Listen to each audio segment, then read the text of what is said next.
Hi, everyone, and welcome. We began chapter 38. To summarize what we studied so far, the rabbi started with the introduction. Last week was literally an introduction to the discussion that is going to take place. And the introduction is a summary of all that we studied in the last three chapters, 35, 36, 37, in which the rabbi put emphasis on action. To serve God means not to do what's beneficial for me, but to serve the purpose for which I was created.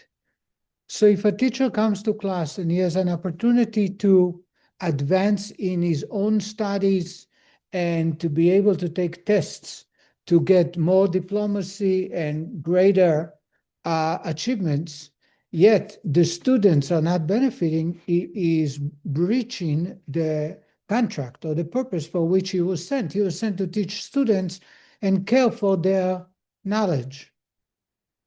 So in this universe, a person can connect to God and ascend up high and create himself a very strong bond with God by concentrating on God, serving God with my emotions and mind and heart.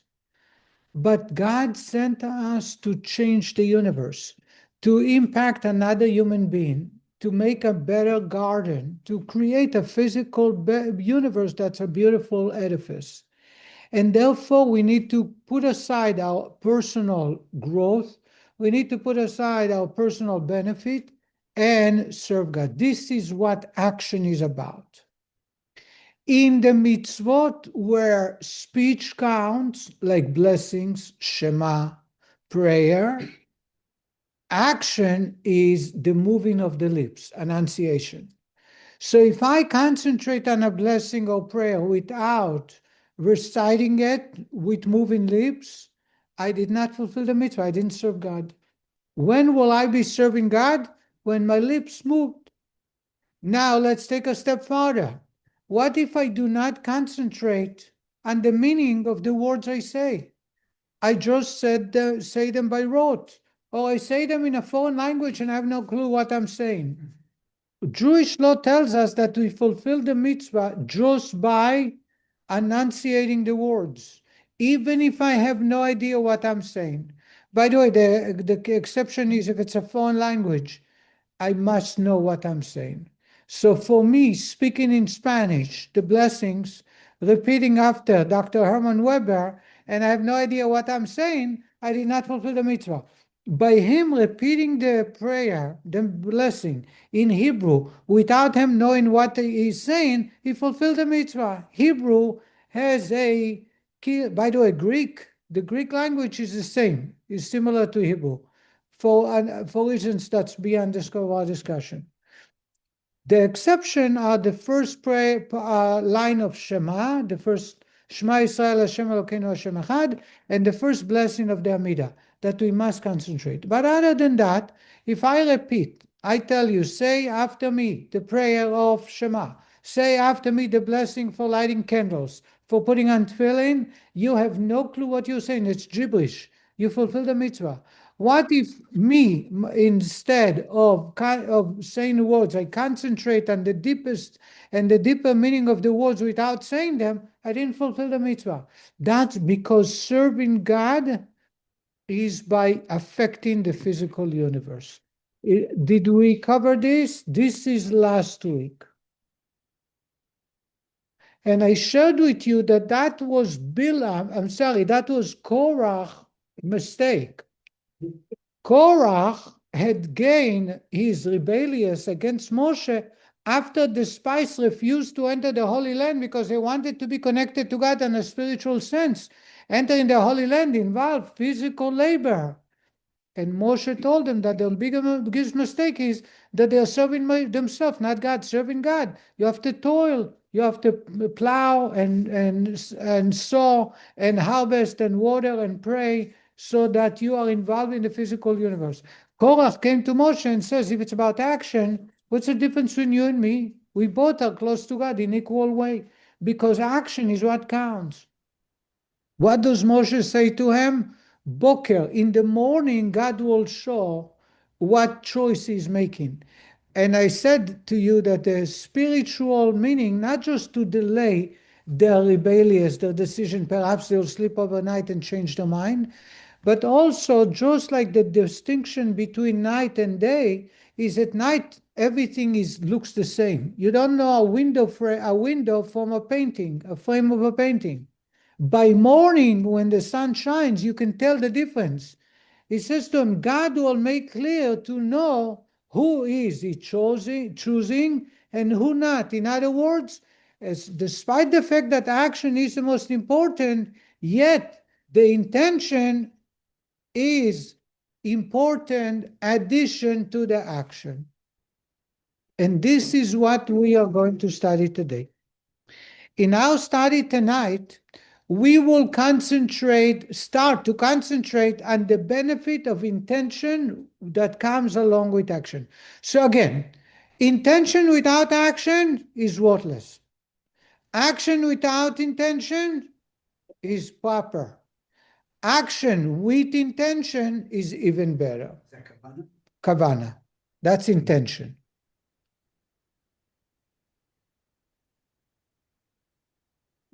So I cannot repeat it enough times.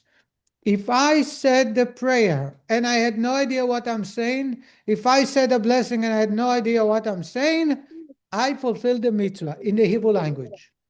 If I thought about the purpose of the mitzvah, the intention of the words, but did not enunciate them, I didn't fulfill the mitzvah.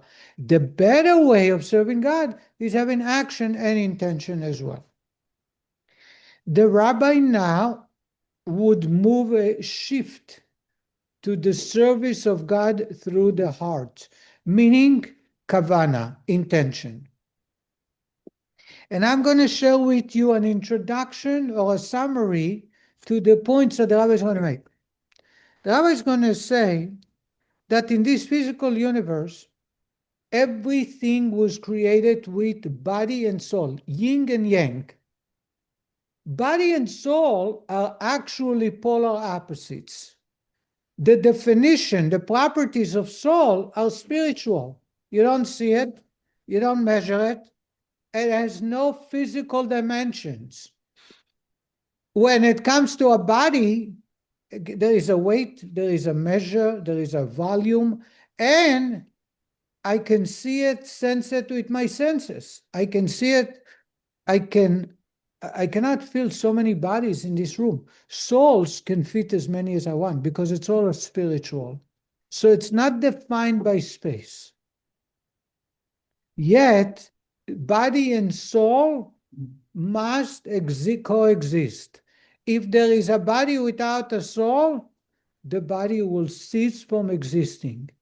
We are not dealing with a godly soul. Forget about godly soul, everything we discussed until now. We're talking about soul that revives the very existence of the properties that we call bodies. The rabbi is going to go later on, hopefully we'll get there tonight, to the 4 categories in the universe. Inanimate, which are soil, rocks, water. You don't see a soul in them. Yet we know they must contain soul. By the way, in today's modern day, they would call it a energy, the atoms, whatever it might be. But there is things that must be there that if they are removed, it will cease from existing. The second category is the vegetation, trees, plants, shrubs. All that grows. You can see that there is a life. However, in our terminology, we'll call it lacks soul. Why is it lacking soul? Because it has no emotions and there is no expression. For example, if you are screaming at a plant, they get hurt. We know there are tests, I shared with you many tests show. However, they are unable to express themselves to the naked eye. That's why we are allowed to cut trees. anytime for a purpose other than destroying the universe. The other two categories are living creatures and humans. Living creatures have a soul. A soul I'm referring to emotions and expressive. An animal gets hurt and they express themselves. An animal can share with you how they feel by their movements, by their voice. A human, for sure. That's why, by the way, you are not allowed to rip a part of an animal before it's dead to eat, even though it's a kosher animal. It's called Eva Minachai, that even a non-Jew is commanded to kill before they eat the animal. Why? Because it causes a lot of pain and suffering. Not so when it comes to plants. I can rip from a living plant and eat the fruit. I can rip a flower to bring it to my wife for Shabbat while the plant is alive, because they have no living soul of emotions and expression. Did I make myself clear? So in this universe of four categories, now we are discovering that there are actually two categories, two general categories: the inanimate and vegetations, and the other one is animals and humans. Again, we're not dealing with the godly soul. Says the Rebbe, there is one soul that revived them all four categories. Without that soul, they wouldn't be around. That soul is something that we could study in chapter 1 called Klipat Nuga, Nuga shell. Nuga shell gives general energy to bring it into existing. What happens if that soul is removed? The object ceased to exist. Is that clear so far? Says the Rebbe, a speech, actually a good deed, or a blessing and prayer without intention, it's like a body that lacks a soul. The soul that brings it alive does not exist. Again, we're not dealing with godly soul. The rabbi is going to go through a major introduction dealing with side issues to get to that point. And that point is, again, if one performs a mitzvah and he does not have the proper intention, he is creating dead body. A dead body. The dead body has no value. Even in comparison to inanimate. Today science say that even plants and trees and mountains have a life. Anybody heard that? That they do change over time? Did you hear about that? Things evolve. Even though we don't see it, you can watch it, but they say over 1,000 years, 100 years, there will be changes that come from within, because it has some form of life, but it's so minute that you don't feel it. Yes? So the mountain was leaping zero. Right. We say it in the book of Psalms, even though some say it's a metaphor, but in a simple sense, they do have a ministering angel that speaks on their behalf and takes care of them. That's the soul. We call it Klipat Nuga. What is unique about Klipat Nuga, as we discovered before, it's a neutral soul. It can be converted into positive or the opposite, negative, depending how men have used it. So if I take a knife and I cut the bread to eat, I use klipat nuga for positivity. If I go and hurt or tear someone's garment with that knife, I took that knife, the soul in that knife, and turn it into 3 shells of evil. So I am in charge of klipat nuga in all my surrounding, all my possession, all the area that I'm in. What? What is the definition of the two words? Klipa is shell. Shell because it's a shell, just like a shell of an orange. It's not consumable unless it's refined. Nuga is a Greek word.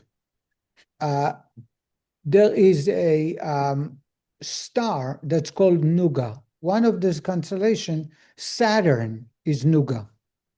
In Hebrew, one of the 7 constellations, you have Nuga. Nuga generally means dim. Dim, not strong, not powerful, and not all darkness. It's kind of a candle that's about to be put off. They say the light is nuga in Hebrew, in modern Hebrew. And I believe that that's where it comes from the Greek root, that nuga is a dim light. Not enough light, but there is light. In other words, there is great positivity, but it has to be harnessed for the right purpose. So far, so good, no question, right? Here is a metaphor, a story about how valuable intention is before we start reading. There was a young girl who decided she cannot live with her husband. And the husband was wise. He said to her, let's go to the rabbi and negotiate, find out what's the problem. So they go to the rabbi, and the rabbi turned to the wife and says, why do you cannot live with him? Is there anything wrong? She says, well, he is a good, supportive husband. He's a listener. He's always on time. He takes me out for lunch and dinners in the kosher eateries. And we actually go on cruises. So what's wrong? We had a nice honeymoon. What's wrong? She said, I never get gifts from him. I never get gifts. Not for my birthday, not for our anniversary. He just wished me a happy birthday. It's not fair. And when I gave birth, I thought he would come with a bouquet of flowers and a gift to the hospital, and he came empty-handed. And I realized that it's chronic. He does not give gifts. I cannot live with a man that does not give gifts.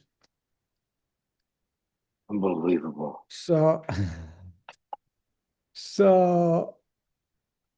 I have to mute you. So the rabbi turned to the husband and says, part of life is gifting.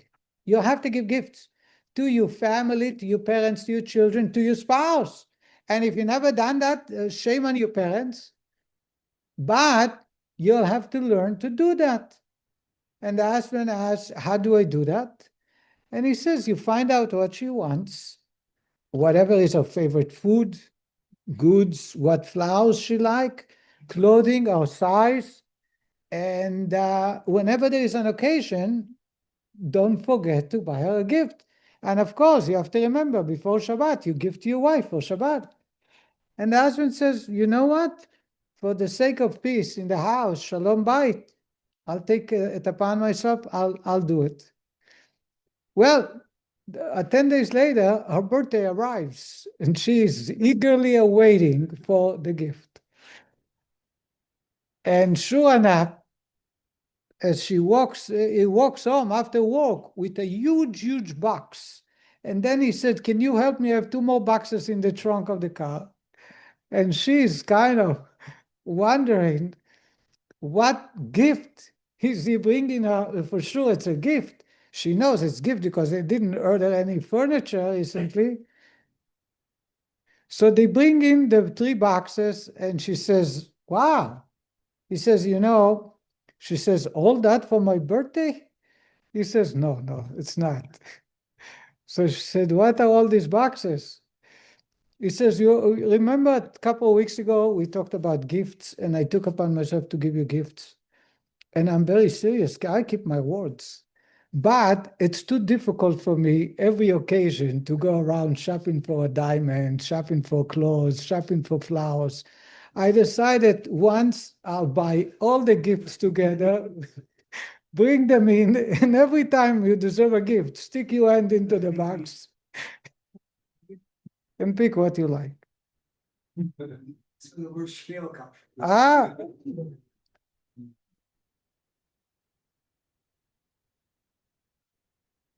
I don't know if I shared with you, my mother told me many times, my father don't know how to give gifts, so she would buy herself gifts. She's not alone.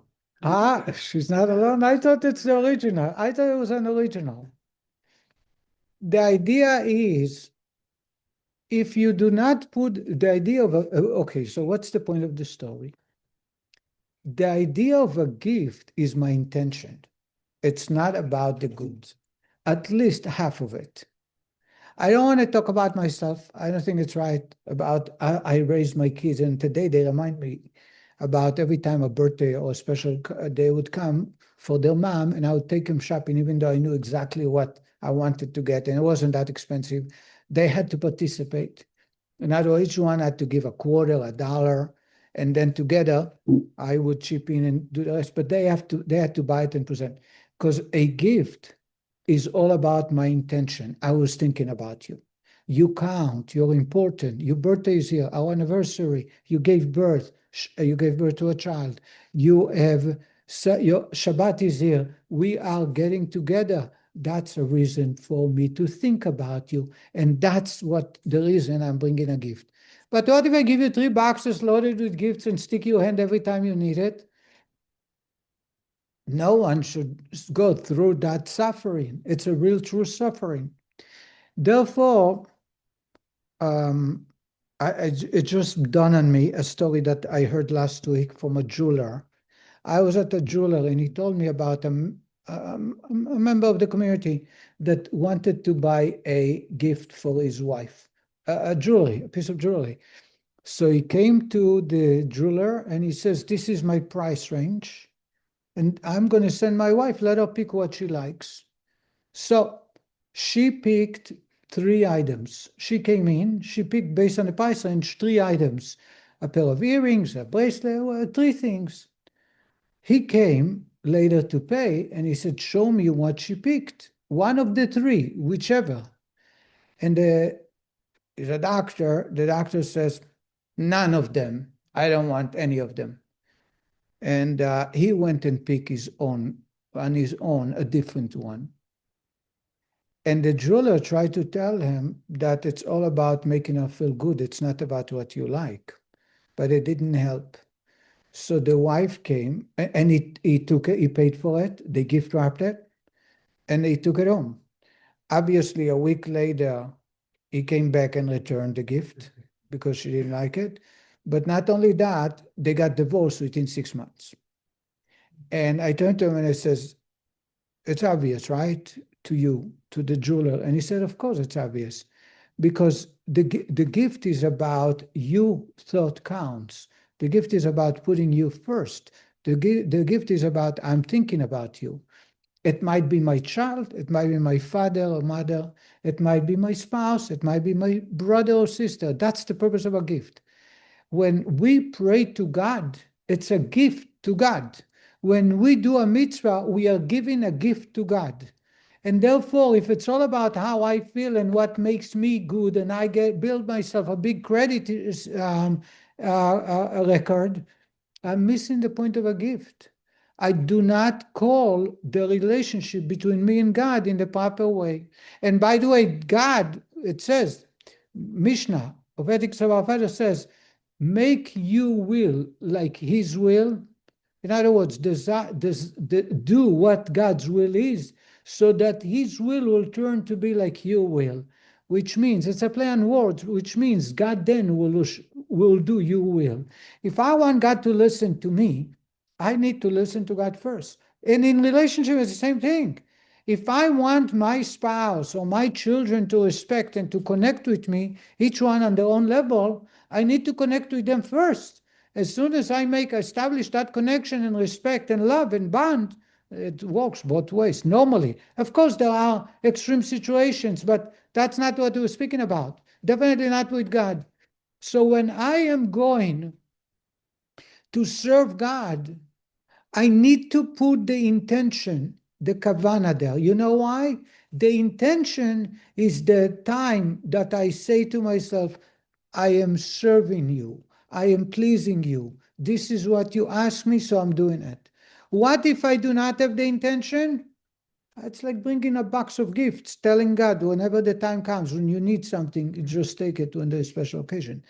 I did fulfill, I did do the gifting, but that the whole spirit, the whole idea of gift is totally lacking.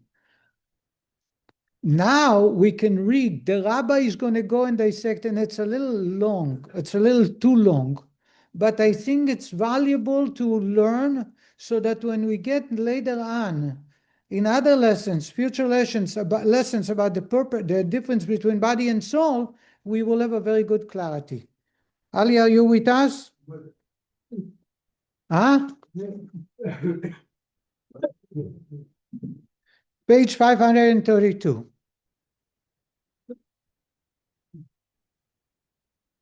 On top. Says the Rebbe, yet. Nevertheless, I'm going to do a lot of reading, and most of what I'm reading is unrelated to the points that I'm making, but as you will see, they will come back together to those points. Yet, nevertheless, it has been said that prayer or any other blessing said without kavana is like a body without a soul.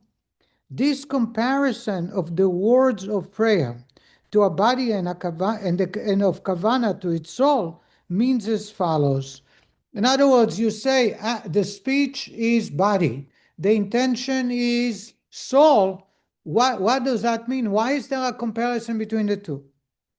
Says the Rabbi, just as all the creatures of this world possessing a body and a soul, meaning the nefesh of every living being, the ruach of all flesh, and the neshama of all that has been as the breath of life in its nostrils among all living creatures, God animates them all and creates them constantly out of nothingness by the light and vitality which he bestows upon them. That is, upon both the soul and the body, and in support of this, of his contention that the body too is a godly life force aside from the soul, the Alter Rebbe adds parenthetically the following. In other words, we're not talking about a godly soul to connect us to God through mitzvot. We're talking about a soul that make us come into existing.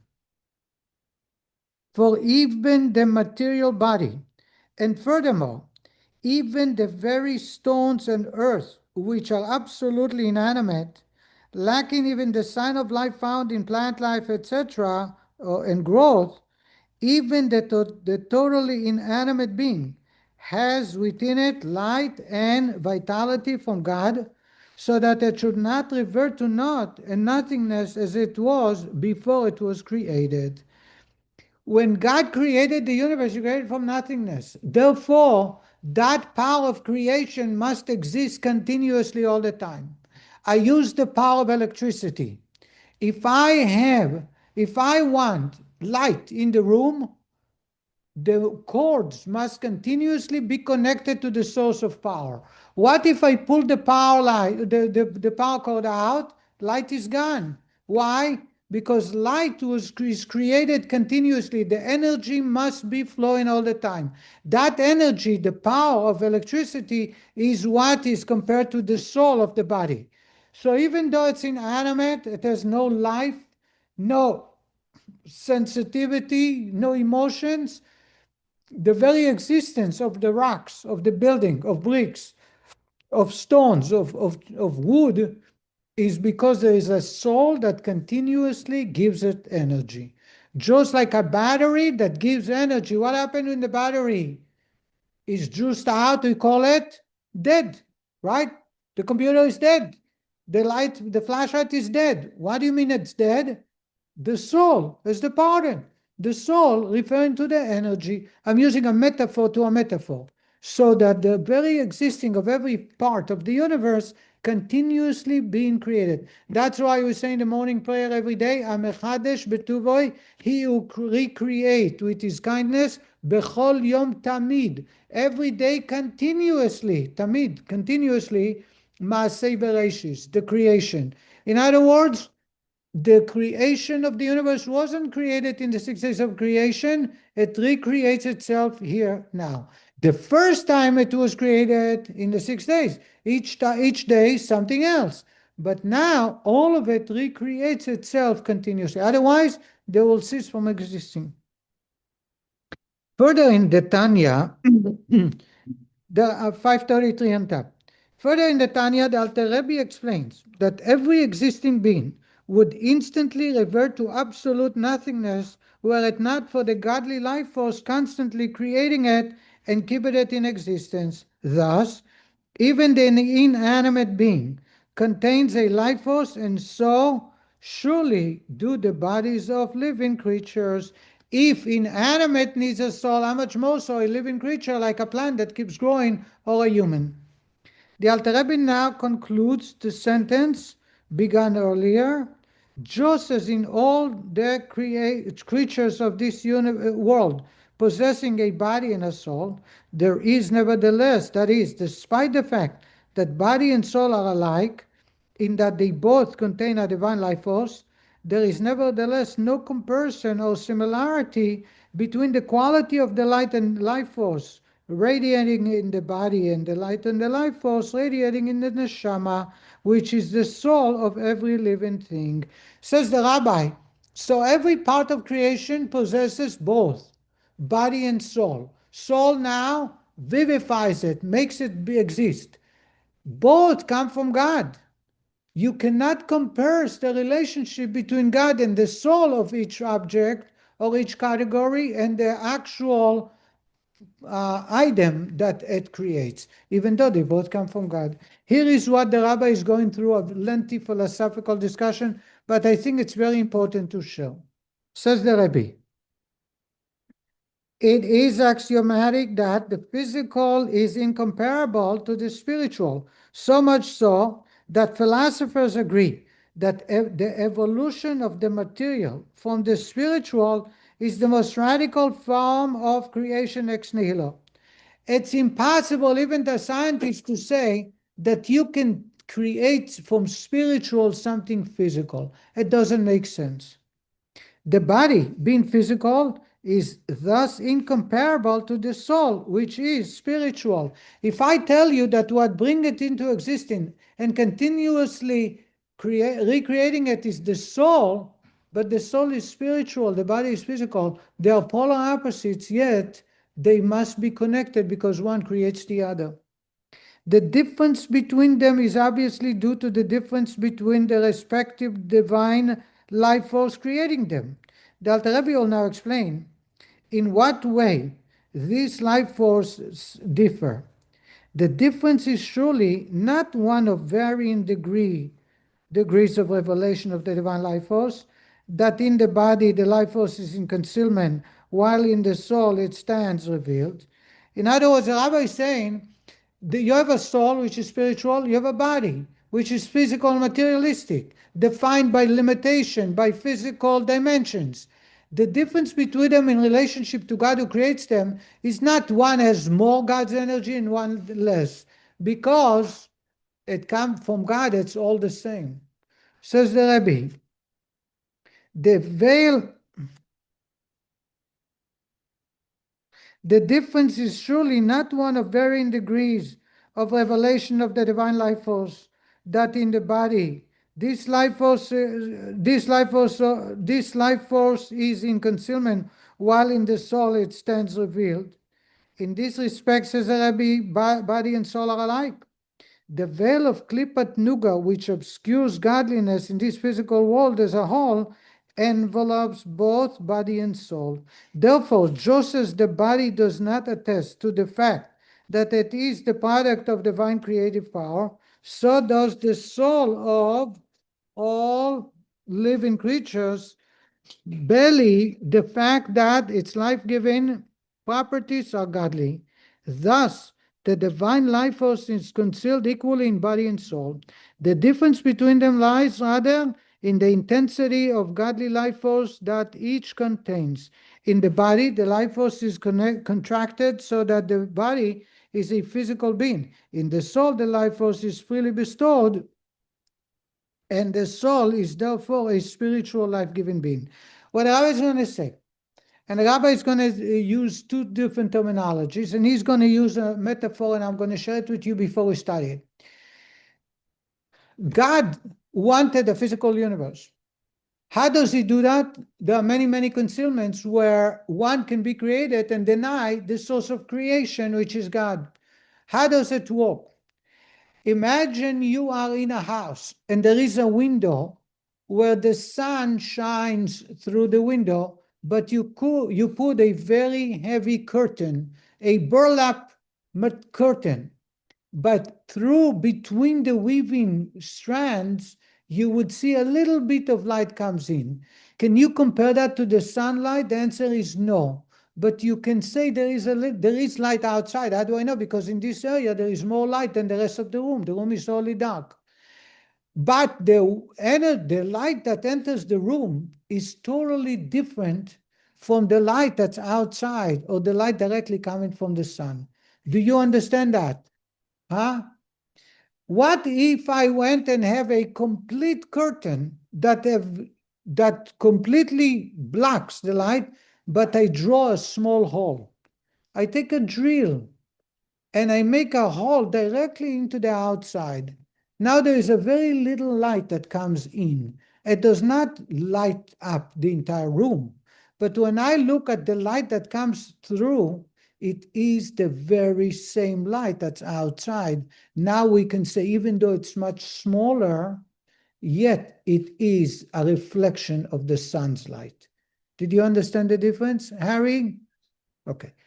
Says the Rebbe, the soul received the light, albeit through many, many changes, but the light, so it's very, very small, but it's exactly the way it came in a spiritual sense. The body, on the other hand, there is a curtain that blocks. So there is a little warmth or a little light, dim energy that you can see in that area, but you can't say this is the sun's light because it's totally different than the sun's light. You know how the sunlights look? Remove the curtain and then you'll see a sunlight. You will see what light is all about. Even though both of them are not bringing the sun itself, it's the light of the sun. One of them the sunlight come into the room, but you cannot say this is sunlight. The other one, even though the size is extremely small, it's a 1/4 inch, but yet what you see in that 1/4 inch space, you see the sun's light. That's exactly the same quality that you'll see outside. I hope I made myself clear. I have a degree in biology, and in college, I grew an organism, put a black box over the organism, and I put a pinhole in it. And the organism, the only light going in was the pinhole, and the organism would shoot spores at that little pinhole. Wow. So, because it that's, wanted to get the energy from that light. In other words, it's a pinhole. It's very, very tiny, but it has the same quality as the outside. So now I'm a biologist too. So okay. You're right. So we have a man in the biology who says that in a test in a lab, it proves that the smallest light that goes into the root, right? Am I correct? Of a plant, it will shoot all the roots towards that light because that's where they derive their energy from. Pardon me? No, it was just it was microbiology, and it was just that the plants recognize that the light, the only source, but yet it photosynthesis that. By the way, drawing on. I don't know if it's directly related. It's totally unrelated, but we have a mitzvah to use for the lulav for the 4 species, and so forth. One of them is a willow. Willow is a simple tree. You can find a willow tree. There's no need to treat it.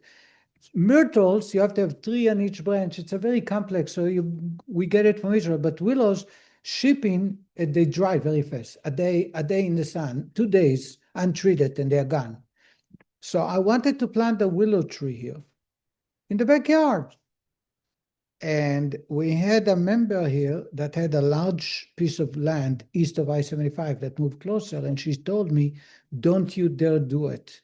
Why? Because underground, willow trees, they always want water. They will find you sewer pipe. They will clog. They will go to it and clog it. Somehow they will penetrate the sewer pipe. And she told me that they had major issues with willow trees on the farm because they had sewer pipes. And literally the willow, she says to me, from 100 feet, they will shoot the roots into that. So trees are not that stupid. Bamboo does the same thing now. What? Bamboo does the same thing. Bamboos are the same? Really? Because we have lots of bamboos. Okay. Mhm. In the Alter Rebbe words, true in terms of the concealment of continents, that is, the degree to which the continents, the inner aspect of the divine life force, is concealed. The light, that is, the divine creative life force, is the same in both body and soul. It is concealed equally in both. The garments in which the light hides, conceals, and clothes itself are identical in body and soul. Why? For both body and soul are of this world, where throughout the world and all its creatures, spiritual as well as physical, the light and life force issuing from the breath of God's mouth are equally concealed. By concealment of the continents and by the descent of the life force from level to level by means of numerous powerful tzimtzumim contractions through the various levels constituting the chain link succession of worlds. Finally, until clothing itself in klipat nuga in order to give life to the totality of this material world. The rabbi is talking about 4 different levels of concealment. I'm going to read it very quick because I want to cover it today. The Alter Rebbe has here described the process whereby the divine life force descends from its lofty godly origin to the point where it creates and gives life to physical matter, that is, from the breath of God's mouth, a reference to Malchut of the world of Atzilut, to the world of material Asiyah. In other words, from the top to the bottom, there are 4 universes. Each one contains 10 levels of descent. Times 4 is 40. He defines various steps in this process. A, descent from level to level. 2, numerous tzimtzumim. 3, powerful tzimtzumim. 4, clothing itself in klipat nuga. And klipat nuga is the final point where it goes and creates, and it goes and gives life to what it created. Let us examine them individually. Descend from level to level to reach down to the level of Asiyah. The life force must first descend from the world of Atzilut to Bria, thence to Yetzirah, and finally to Asiyah. Within each of these worlds, there are many levels, and the life force must descend through them all before reaching the next lowest world. So that's one. There are 10. Imagine you have a building of 40 stories. It starts from the top. Each time it goes 1 floor down, 10 stories. Then it makes a major change, 10 stories. Then 20, 30, 40. Finally, the last one is this universe. The next one is numerous tzimtzumim. Each descent of the life force entails a contraction of the life, and the life force lessens its intensity. Every time it goes down 1 universe, 1 floor, it gets weaker and weaker and weaker. Next, but descent and tzimtzumim alone, no matter how numerous, will still not make possible the creation of a physical being. The divine life force would still be at a level where anything created by it will be a spiritual being, albeit of a lower grade of spirituality. The creation of physical matter presupposes another condition, which is powerful tzimtzumim. It's not enough to have tzimtzumim, but powerful tzimtzumim, that is, tzimtzumim which entirely change the character of the life force and not only its intensity, to the point where it can create and give life to material beings. But even this type of tzimtzum cannot produce a world like ours, in which it is not apparent that God is the creator, and where, in fact, God's creation can be used in defiance of his will. This is achieved only when the last one, the life force clothes itself in klipat nuga, and thereby, also in other klipot, as will soon be explained, anytime a person converts nuga into negativity, it closes itself in the three unclean klipot.